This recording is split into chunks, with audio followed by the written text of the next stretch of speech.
to Journey of Enlightenment. I am your host, Dr. Roger Gopaul.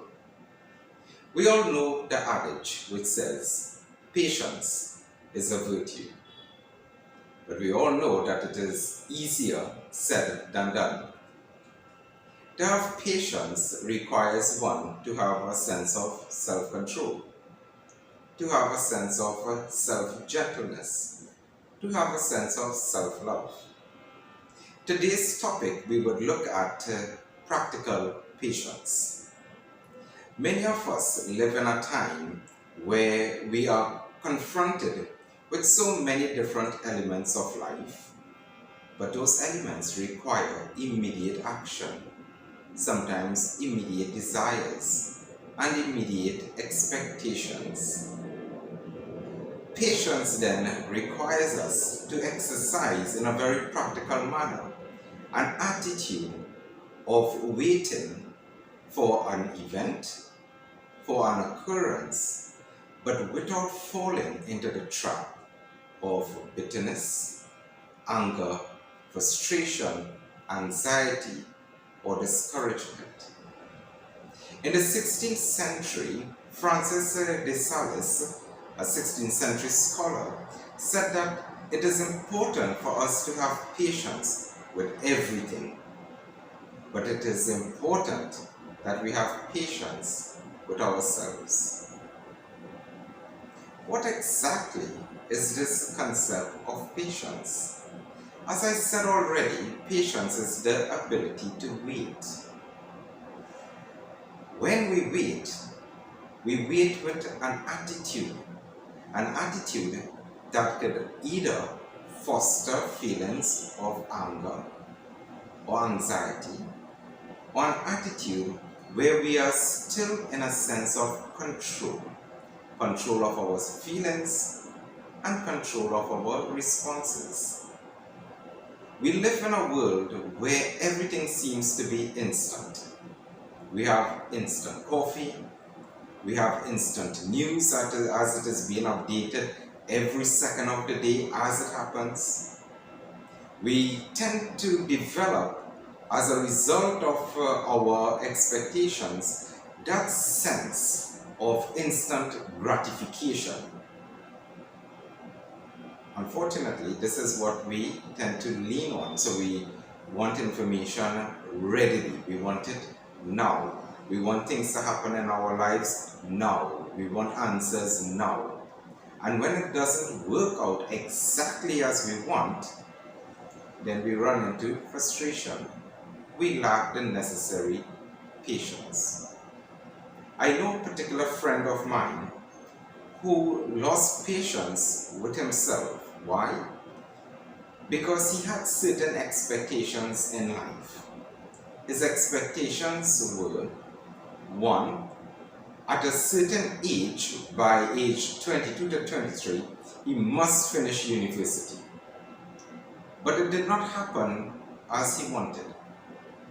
Due to unfortunate circumstances, his graduation was delayed. He was most upset with himself. He blamed himself, even though it was not his fault for such a delay. He identified by age 30 he would like to be in a particular position in his career. It did not work out exactly as he had imagined it, but neither was it bad. But again, he blamed himself. He was most frustrated that it did not work out exactly as he had planned in the year that he had expected it to be.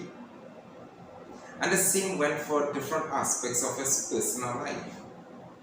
It did not work out exactly as he expected it to be. As a result, this friend of mine was very anxious and very impatient with himself and with life. Many of us might say, okay, that is a bit extreme in terms of his behavior, but yet we exhibit some of that behavior in our everyday lives. We are going to work, and if there's too much traffic on the road, Do we fight with the traffic? Do we use obscenities to describe our delay? Do we behave in a manner that is unbecoming of a gentle person?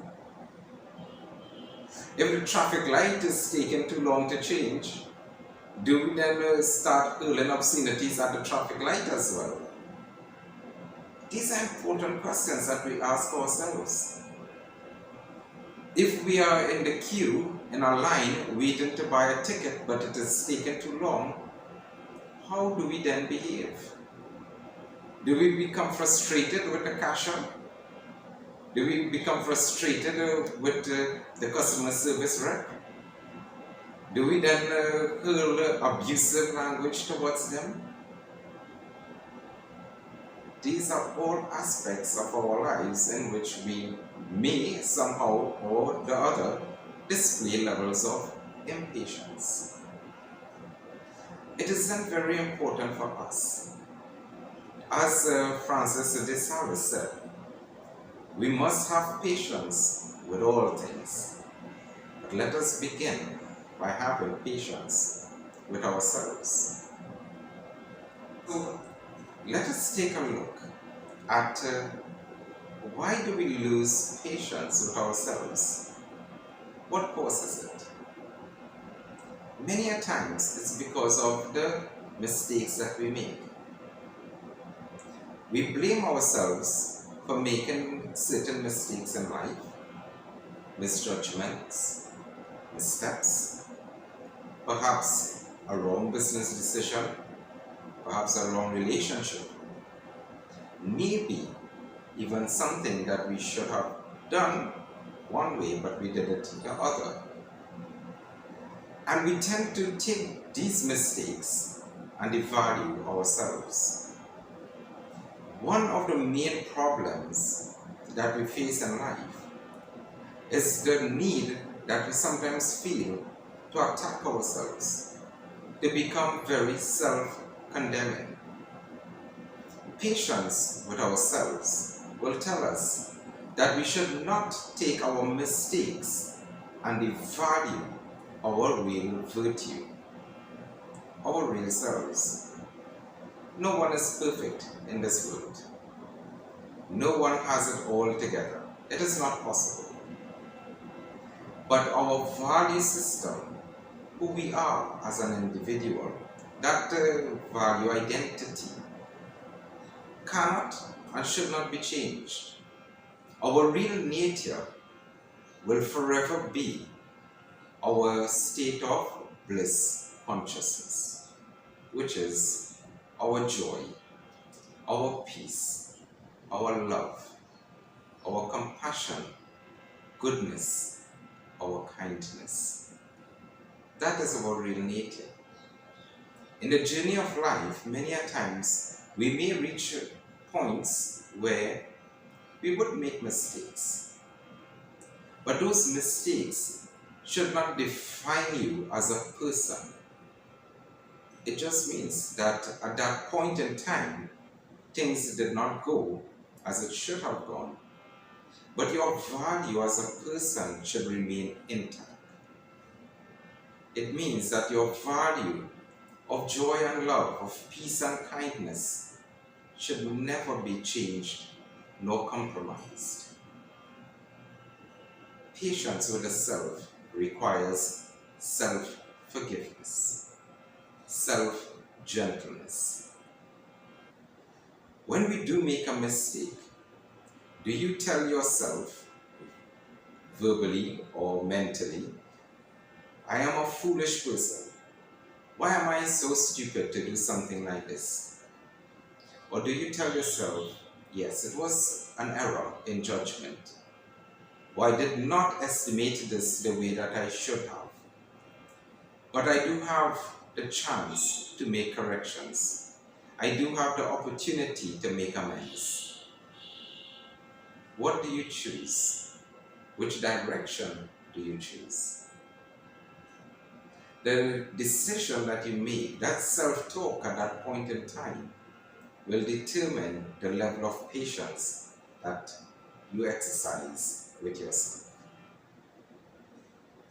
I will share a story about a friend of mine, John. John worked in a marketing company. He was given a particular project to do. His project was to devise an ad campaign for a particular company, a particular product actually.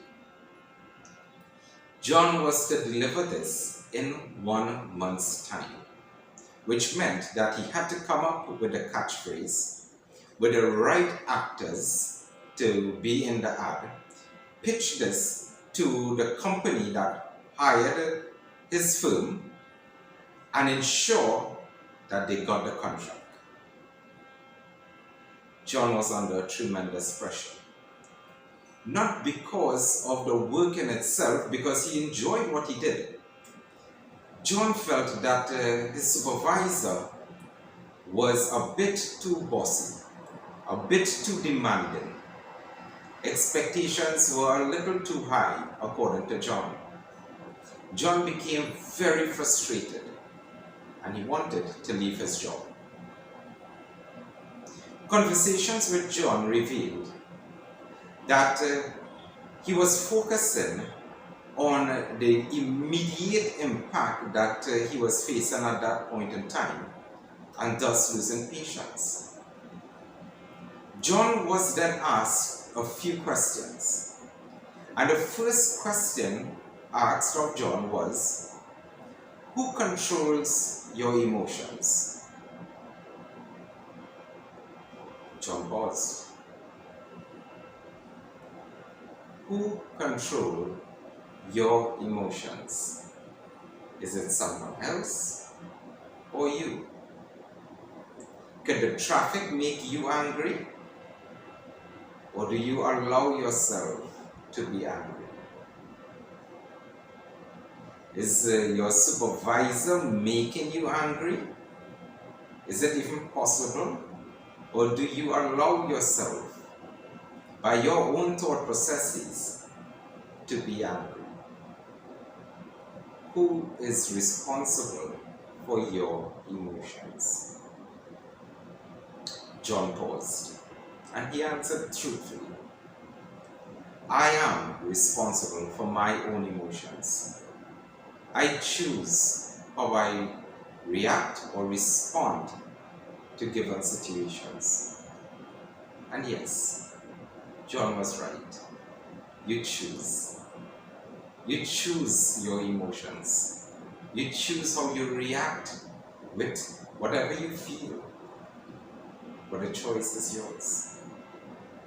A second question was asked of John, which was, did you look at this situation from the perspective of your supervisor? Or did you look at it strictly from your own viewpoint? John thought about it for a moment and he responded. He said, I did not see it from my supervisor's perspective. I only looked at it from mine. What was good for me? What I wanted as my gratification right now. So when pressed further, John responded that his supervisor was also under tremendous pressure. The marketing company that he was working in had very little contracts over the past 2 years, and this was a major deal for them. They had to get this contract. John's supervisor was also involved in many other projects, this one being a critical project. So he was also under tremendous pressure. And he was trying his best to ensure that everybody won. John broadened his perspective. He looked at it from other people's viewpoint, from a wider scope in terms of what was happening. And he learned how to be gentle with himself and then gentle with others. He got through the month, they received the contract, and in hindsight, John said, had I taken a better attitude before and not negatively react, but have a calculated and measured response, I would have saved myself many anxious moments. He learned a very important lesson in life. It is important to have patience with everything. But more importantly, let's start by having patience with ourselves. The deeper question is, why do we lose patience? What causes us to fall into this trap, into this dungeon of frustration, despair, discouragement? The answer is basically twofold. One, what causes us to lose patience is when there is an expectation that hasn't been met. We see it in so many relationships now, especially relationships that are not very healthy, where one partner, whether it be the boy or the girl, whether it be between friends, would have an expectation of the other. I remember a particular case where the husband told the wife that I will stop behaving badly the day you make me happy. Is that a correct expectation? Is that a realistic expectation? Is that an expectation where you shift responsibility towards someone else rather than taking responsibility yourself? When we create expectations and those expectations are unrealistic, unfair, or impractical, and those expectations are not met, we become angry and frustrated. So that is one reason. A second reason why we tend to be impatient with ourselves and with life is that we tend to have results or actions or things happening to us that we did not expect but did not want. So, like for instance, we may fall ill. It's not something that we want or expected, but it happened. We may lose a friend for one reason or the next that we did not expect, but it happened. We didn't blame ourselves. I should have done more. I should have been there. And we become frustrated, we become angry, we become discouraged. What is the solution? Should we have no expectations in life? Well, that is not really practical, is it? But what we can do, we can have realistic goals, realistic ambitions, and we pursue those with all our strength and passion.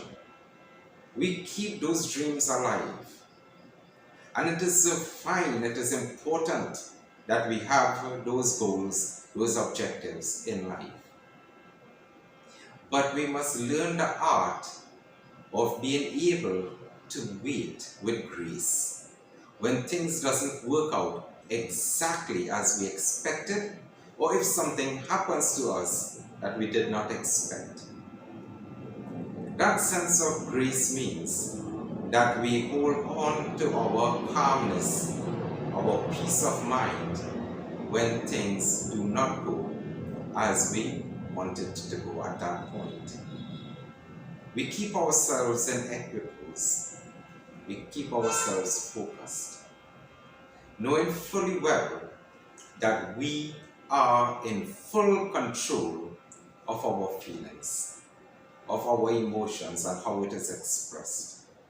We are in full control of the way we respond to life. So my dear friends, Let us choose a response that is beautiful, that is compassionate, that is graceful, that is patient. Thank you very much for joining me on this edition of Journey of Enlightenment.